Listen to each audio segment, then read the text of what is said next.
Imagine आप अपने friend के साथ एक स्मॉल बिजनेस स्टार्ट करते हो, लेटर ऑन वो आपको बिना बताए किसी और के साथ कोई डील साइन करके आ जाता है फॉर से 50 लाख रुपीज़ और 1 करोड़ रुपीज़ और for what ever consideration. You did not know of this event happening. You did not approve of this contract. You did not have any idea about this event happening behind your back. अब कुछ गलत होता है, वो third party legally स्यू करती है आपको, तो वो बिल्कुल कर सकती है. That third party can send you a legal notice और आप उतने ही बाउंड हो जाओगे जितना कि आपका फ्रेंड होता. But then you have this defence कि वाई मी, मैं तो इसमें शामिल ही नहीं था. But guess what, you will be because you are in a partnership. Hello, welcome to this channel. This is video 1 of the Indian Partnership Act 1932 series and इसके अलावा और भी वीडियोस आती रहेंगी. तो स्टार्ट करते हैं. पार्टनरशिप है क्या, होती क्या है, सेक्शन 4 से सेक्शन 8 तक की हम डिस्कशन करेंगे इस वीडियो में. तो लेट्स स्टार्ट. सेक्शन 4 हमें बताता है इंडियन पार्टनरशिप एक्ट का. It reads as partnership is a relation between persons who have agreed to share the profits of a business carried on by all or any of them acting for all. इसका मतलब ये हुआ, इसमें 5 ingredients हो गई, 5 ingredients हो गई जिसको हम ब्रेक डाउन करते हैं. पहला क्या बोला है कि it's a relation of persons. Persons कौन, जो इंडियन कॉन्ट्रैक्ट एक्ट के हिसाब से कॉम्पिटेंट टू कॉन्ट्रैक्ट है, जो कॉन्ट्रैक्ट बना सकते हैं. क्या बताया गया है उसमें, मेजॉरिटी एज होना चाहिए, 18 ईयर्स ऑफ एज होना चाहिए, साउंड माइंड का होना चाहिए और किसी भी लॉ से डिस्क्वालीफाई नहीं हो रहे हो कॉन्ट्रैक्ट बनाने से.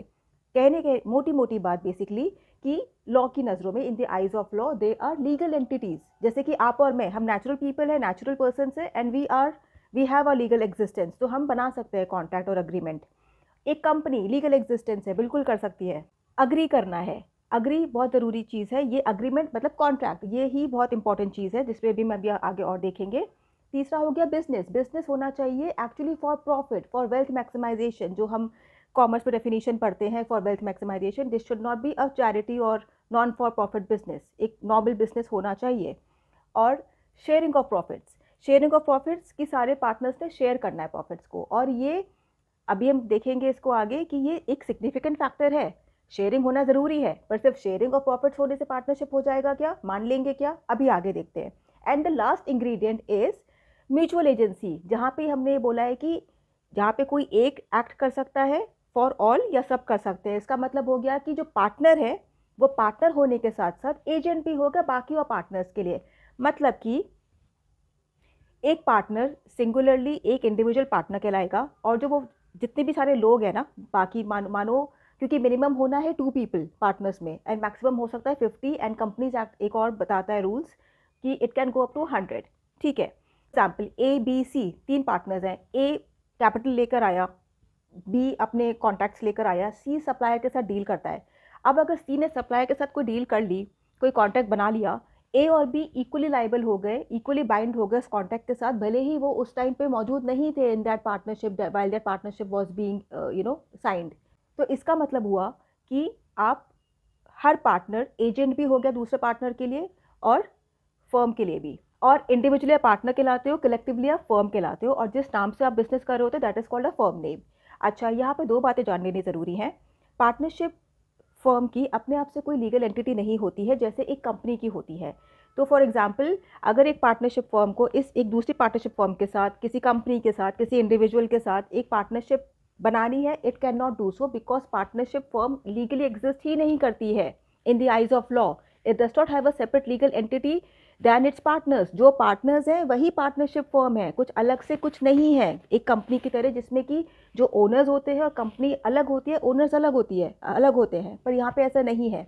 दूसरी चीज़, हमने कॉन्ट्रैक्ट एक्ट में पढ़ा था कि एक माइनर कॉन्ट्रैक्ट नहीं कर सकता, he can not become a member to the agreement, वो अग्री नहीं कर सकता है. बट इन पार्टनरशिप एक माइनर पार्टनरशिप में हिस्सा हो सकता है, एक पार्टनर बन सकता है, लेकिन सिर्फ प्रॉफिट्स के शेयर लेने के लिए और अगर प्रॉपर्टी जो है पार्टनरशिप की उसके फ़ायदे लेने के लिए, basically only to the benefits of the partnership.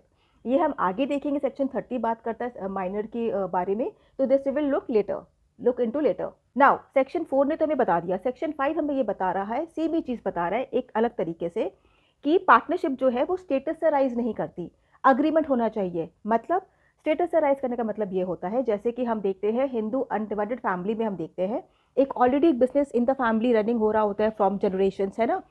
उस घर में जो भी कोई नया baby takes birth into that family और whoever comes into that family by way of marriage, वो अपनी बस सिचुएशन की वजह से, just because of this position कि वो उस फैमिली का मेंबर बन चुके हैं, they become member of that business. कोई अलग से अग्रीमेंट नहीं करना पड़ता उनको मेंबर बनाने के लिए।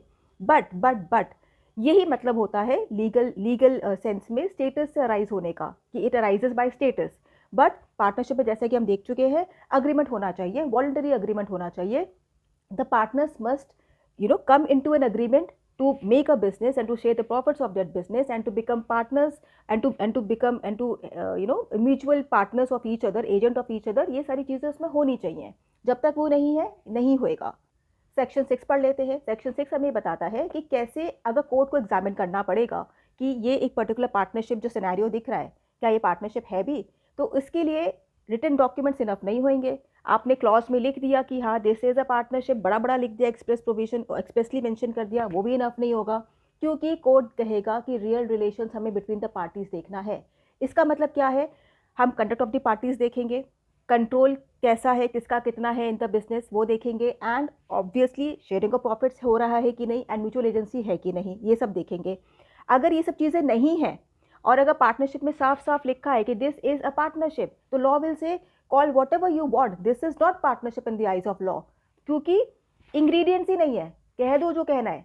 उल्टी तरफ इसका उल्टा ये होगा कि अगर इंग्रेडिएंट्स है और अगर पार्टनरशिप में पार्टनरशिप नहीं भी लिखा है, लेकिन अगर इंग्रेडिएंट्स हैं, जो हमने 5 इंग्रेडिएंट्स पढ़े थे ना, तो बस उससे पार्टनरशिप हो जाएगा। इसके बाद सेक्शन 7 बताता है पार्टनरशिप एट विल। ये बोलता है कि अगर कॉन्ट्रैक्ट में दिया होगा तो बहुत अच्छी बात है कि कब तक चलना है, 2 साल, 5 साल, 10 साल, लेकिन अगर कॉन्ट्रैक्ट में नहीं दिया, एग्रीमेंट में कुछ भी मेंशन नहीं है, तो partnership will be at will, मतलब कि जिसको जब छोड़ के जाना है वो छोड़ के जा सकता है, उसको बस बाकी पार्टनर्स को नोटिस देना होगा of his intention to leave. तो basically freedom to form and freedom to leave. Section 8 पर आ जाते हैं, जो बात करता है पर्टिकुलर पार्टनरशिप की। इट सेज कि एक स्पेसिफिक अंडरटेकिंग के लिए पार्टनरशिप ले सकते हो। फॉर एग्जांपल, एक रियल एस्टेट बिल्डर है, मैं एक रियल एस्टेट कंपनी हूँ, मैंने कॉन्ट्रैक्टर को के साथ कॉन्ट्रैक्ट करा कि मुझे एक बिल्डिंग बना के दो। जैसे वो बिल्डिंग बन जाएगी, काम खत्म हो जाएगा, कंप्लीशन ऑफ द वर्क हो जाएगा, contract comes to an end, partnership comes to an end. तो ये पार्टनरशिप जो मेरी उसके साथ हुई थी, बस एक ऑब्जेक्ट के लिए हुई थी। अच्छा, शायद ये मैं अगर पहले मैंने नहीं बताया तो मैं फिर से रिपीट कर देती हूँ कि जो शेयरिंग ऑफ प्रॉफिट्स है ना, ये एक सिग्निफिकेंट फैक्टर है, ज़रूरी चीज़ है देखने के लिए कि हाँ पार्टनरशिप होती है। अगर शेयरिंग हो रहा है प्रॉफिट्स का तो पार्टनरशिप होगी, बट ये सिर्फ पॉसिबिलिटी है।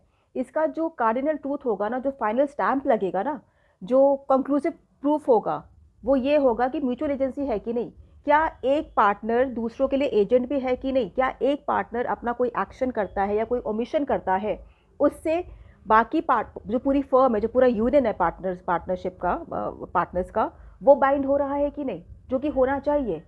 अब आप ये कह सकते हो कि यार चलो सब कुछ समझ लिया, सेक्शन 4 से सेक्शन 8 तक की सारी कहानी समझ ली, लेकिन अब मुझे ये तो बताओ कि पार्टनरशिप एक्ट करनी क्यों है, मतलब पार्टनरशिप में मुझे आना ही क्यों है, क्या बिजनेस करने के लिए मुझे पार्टनरशिप ही दिखता है, कोई और तरीके नहीं है, कोई और ऑप्शंस नहीं है, यही क्यों करूँ।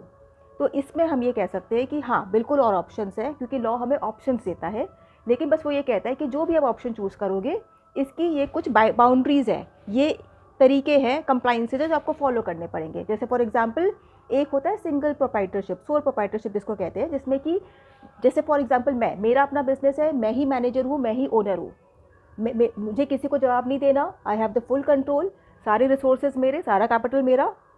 बट इसके कॉन्स क्या हैं, इसके कॉन्स ये हैं कि business will die with the owner, कोई परपेचुअल नहीं होने वाला, मैंने चलाया मैं बंद कर दूँ, या डेथ के बाद अपने आप बिजनेस बंद हो जाना है।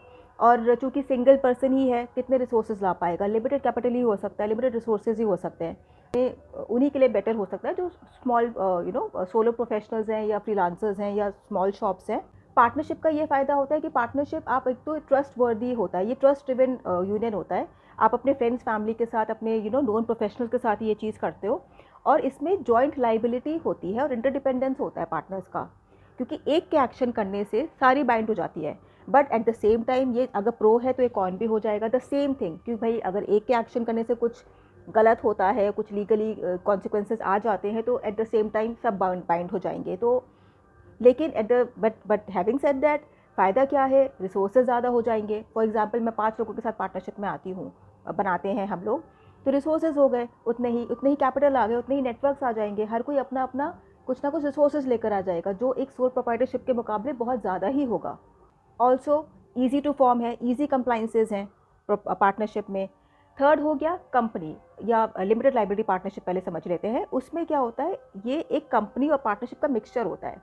कंपनी से कंप्लाइंसेस कम है, पार्टनरशिप से थोड़े ज़्यादा है। और हाँ, सेपरेट लीगल एंटिटीज़ की होती है, तो जिसमें कि एक्चुअली जो हमने पहले पढ़ा था, जो पार्टनरशिप में नहीं होती है, तो वो इसमें होती है। फिर आ जाते हैं प्राइवेट कंपनी। प्राइवेट कंपनी में ये होता है कि एक तो ठीक है, पब्लिक फंड रेजिंग बहुत आसान हो जाती है क्योंकि पब्लिक का ट्रस्ट आ चुका होता है। कैपिटल रेजिंग आप कर सकते हो, लेकिन एक बोर्ड ऑफ डायरेक्टर्स भी होते हैं जिनको आप आंसरेबल होते हो, शेयर होल्डर्स भी होते हैं जिनको आप आंसरेबल होते हो। अगर बड़ी प्रोटेक्शन लेनी है, ज़्यादा बड़ी प्रोटेक्शन लेनी है जो आपको कंपनी को मिलता है, अफोर्ड होता है कंपनी को, तो उतना ही कंपनी को फिर जो लाइबिलिटीज़ हैं, जो ऑब्लिगेशंस हैं आपकी, वो आपको फिर फॉलो भी करनी पड़ती है। तो बहुत ज़्यादा कंप्लाइंट हैवी हो जाता है। तो फिर लेकिन ये उसके लिए सही होगा जिनको स्मॉल बिजनेसेस या जिनका स्केल होना है, स्टार्टअप्स होना है, ये उनके लिए बेस्ट होता है। और उसके बाद होता है public companies, public limited company. वो तो फिर हमें पता ही है, जैसे गवर्नमेंट कंपनीज होती है, वो तो फिर लार्ज कॉरपोरेशंस के लिए होता है। एक स्मॉल टू मीडियम बिजनेसेस के लिए पार्टनरशिप फर्म स्टार्ट करना, उसे चलाना, उसे कंटिन्यू करना बहुत ईजी होता है, ईजी टू डू, फ्लेक्सिबिलिटी होती है। और जैसे मैंने पहले बताया कि ट्रस्ट ड्रिवन होता है। और फ्लेक्सिबिलिटी इस वजह से, जो हमने सब पीछे पढ़ा, पार्टनरशिप एट विल है, किसी को आंसरेबल नहीं है। सबसे बड़ी बात, पार्टनर्स वो सब इंटरनली डिसाइड करते हैं जो भी सारे उनके डिसीजंस होंगे। इसके बाद नेक्स्ट वीडियो में हम पढ़ेंगे mutual duties and liabilities and obligations of partners, जो होगा सेक्शन 9 से लेकर सेक्शन 17 तक, कि पार्टनर्स का आपस में क्या रिलेशन है और फर्म के टूवर्ड्स क्या रिलेशन है। अब हम इन सब कॉन्सेप्ट्स को समझते हैं 3 रेलिवेंट केस लॉज के साथ। पहला है कॉक्स वर्सेस हिकमैन 1860।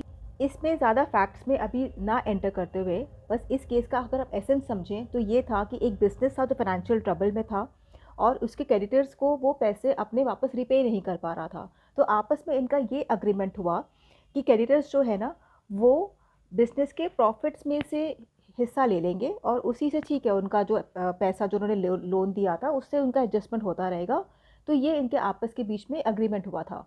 लेकिन बाद में अब क्वेश्चन इशू क्या राइज हुआ कि क्या ये अग्रीमेंट है, क्योंकि बस शेयरिंग ऑफ प्रॉफिट्स हो रहा है। तो कोर्ट ने ये डिसाइड करा कि ये पार्टनरशिप नहीं है।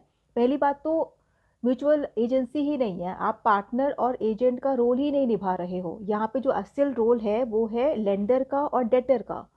यहाँ पे लोन रिपेमेंट वाला एंगल है। They are not the partners. तो म्यूचुअल एजेंसी नहीं है, सिर्फ शेयरिंग ऑफ प्रॉफिट्स हो रहा है, जो कि एक सिग्निफिकेंट फैक्टर है जैसे हम पहले जान चुके हैं। बट हमने अल्टीमेटली क्या पढ़ा है कि पार्टनर होना है, उसको एजेंट होना है फॉर ऑल अदर, और म्यूचुअल एजेंसी होनी है, एक अग्रीमेंट होना है। ये सब चीज़ें यहाँ पे मिसिंग थी। So this is not a partnership, ये एक लेंडर एंड डेटर का रिलेशनशिप था इसमें। सेकेंड केस हम आते हैं Mollwo March and company versus court of wards 1872। यहाँ भी सेम सिचुएशन थी, कंपनी एक ट्रबल में थी। बेसिकली 2 मर्चेंट्स थे, वो आपस में पार्टनरशिप में थे और एक राजा था जो इनको लेंड करता था। अब वही फाइनेंशियल ट्रबल में आ गई और इनकी पार्टनरशिप और अग्रीमेंट ये हुआ कि हम आपको रिपेमेंट नहीं कर पाएंगे, आप हमारे बिजनेस के प्रॉफिट्स में से आप हिस्सा ले लो, इंटाइटल्ड हो, राइट आपका है। अब इन पार्टनर्स ने, दोनों मर्चेंट्स ने एक और किसी के साथ भी डील किया होगा विच वेंट रॉन्ग। तो अब जब उसने लीगली स्यू करा तो उसकी नज़र में तो ये सब लोग पार्टनर्स हैं, तो राजा को भी उसने स्यू करा। अब राजा का ये कंटेंशन था कि मैं तो पार्टनर ही नहीं हूँ, मैं तो बल्कि यहाँ पे मैं तो इनको मतलब लेंडर हूँ। तो कोर्ट ने वही बोला कि वही सेम चीज़ बोली जो पिछले वाले केस में हमने पढ़ी थी कि यहाँ पे जो रिलेशनशिप है ना, वो लेंडर और डेटर का है। यहाँ पे पार्टनरशिप नहीं हो रही है जस्ट बिकॉज प्रॉफिट्स का शेयरिंग हो रहा है। क्यों? क्योंकि म्यूचुअल एजेंसी नहीं है, बिल्कुल पावर नहीं है बाइंड द फर्म करने की, कोई कंट्रोल नहीं है, कोई मैनेजमेंट पे आपका कोई कंट्रोल नहीं है, जो कि दोनों ही केसेस में था। कोई रनिंग ऑफ द बिजनेस आपका कोई कंट्रोल नहीं है, सिर्फ प्रॉफिट शेयर हो रहा है। तो यहाँ पे ये डिसाइड हुआ कि नो पार्टनरशिप एग्जिस्ट्स। लेकिन एक और चीज़ यहाँ पे हम देखते हैं कि हमने पढ़ा था ना सेक्शन 4 में कि या तो सबके सब बिजनेस कैरी कर सकते हैं या कोई एक या कोई कुछ लोग फॉर एक्टिंग फॉर ऑल। तो यहाँ पे राजा, अब उसको तो लगा होगा द अदर पार्टी को कि राजा भी पार्टनर है, भले एक्टिवली पार्ट नहीं कर रहा है, सेक्शन 4 के हिसाब से तो नहीं भी कर रहे हो, लेकिन स्टिल हमने कहा ना रिलेशनशिप ही आपका क्रेडिटर और डेटर वाला है। तो बात ही खत्म हो गई, पार्टनरशिप एग्जिस्ट ही नहीं है, कोई म्यूचुअल एजेंसी नहीं है। Now let's come to the third case which is KD Kamath and co versus CIT 1971। ये थोड़ा सा केस ट्रिकी है। इसमें ये हुआ था, 6 लोग थे, 6 पार्टनर्स थे। KD Kamat was the main person, he was the main first partner. इनके आपस में अग्रीमेंट ऐसा हुआ था, केडी कामत ही सारा कंट्रोल रखता है बिजनेस का, सब कुछ वही मैनेज करेगा। बाकी पाँचों पार्टनर्स को केडी कामत से अग्रीमेंट में ऑथराइजेशन लेकर बैंक अकाउंट खुलवाने पड़ेंगे, अगर खुलवाना है कंपनी के लिए, पार्टनरशिप के लिए। कोई लोन लेना है, कुछ प्लेज करना है, कोई कॉन्ट्रैक्ट में साइन करना है किसी बाहर के साथ, कुछ डील में आना है, फॉर एनीथिंग, हर चीज़ के लिए ऑथराइजेशन लेनी पड़ती है इसको।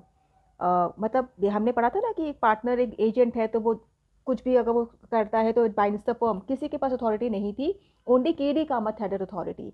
बाकी सबको ऑथराइजेशन लेनी पड़ती, कंसेंट लेना पड़ता। तो इशू ये अराइज हुआ कि क्या ये पार्टनरशिप है? ये तो बिल्कुल पार्टनरशिप नहीं होनी चाहिए, कोई म्यूचुअल एजेंसी ही नहीं है, कोई अपने आप से तो बाइंड ही नहीं कर पा रहा है, किसी के पास कोई वॉलंटरी वो मतलब पावर ही नहीं है जो एक एजेंट, एक प्रिंसिपल की और एक एजेंट की म्यूचुअल एजेंसी में जो पावर होती है। तो ये हेल्ड हुआ कि नहीं, ये बिल्कुल पार्टनरशिप है। ठीक है, इनके बीच में आपस में अग्रीमेंट हुआ कि ऐसे ऐसे हमारा अरेंजमेंट होगा। तो आपस में जो अगर अग्रीमेंट होगा ना, वो इट कैन से थिंग्स, वो ऐसा कर सकता है, उसमें ऐसा अरेंजमेंट हो सकता है कि आपने पार्टनर्स की पावर रिस्ट्रिक्ट कर दी, जो भी हम आगे सेक्शन 20 में देखेंगे कि जहाँ पे हम रिस्ट्रिक्शन भी कर सकते हैं पार्टनर्स की इम्प्लाइड अथॉरिटी को। तो ठीक है, अगर ऐसा है तो इट्स ओके। और म्यूचुअल एजेंसी का मतलब ये नहीं है कि सबका इक्वल पावर होगा हर पार्टनर का, ये भी इस केस में बोला गया। तो ऐसा अग्रीमेंट था, इट्स ओके, तब भी पार्टनरशिप ये है। क्योंकि वही सेम चीज़ सेक्शन 4 में क्या पढ़ा था कि कोई अगर एक भी अगर एक्ट कर रहा है for them all, for all of them and running the business, still it is a partnership. और बाकी सब चीज़ें तो थी ही थी, प्रॉफिट अर्न हो रहे थे, म्यूचुअल एजेंसी था, सब कुछ था। तो बस थोड़ा थोड़ा सा ये एक ट्रिकी चीज़ है इस वाले केस के अंदर की, समझने के लिए थोड़ा सा। यहाँ पे बोला पार्टनरशिप एग्जिस्ट होती है। Thank you for watching this video. I hope कि इस वीडियो में आपको ये कॉन्सेप्ट्स क्लियर कर पाए होंगे, मैं कर पाई होंगी। And I promise and I hope कि अब आगे की वीडियोस भी इससे बेटर होंगी, मैं और अच्छे एक्सप्लेनेशंस लेकर आऊँगी, sound quality will be better. और ये सीरीज़ अभी लंबी चलेगी, this was only the first video. और इसके बाद हम धीरे धीरे और भी एक्ट्स को कवर करेंगे, और भी कॉन्सेप्ट्स पढ़ेंगे, और भी सब्जेक्ट्स पढ़ेंगे। So thank you so much for tuning in, for watching till the end. Bye bye. See you in the next video.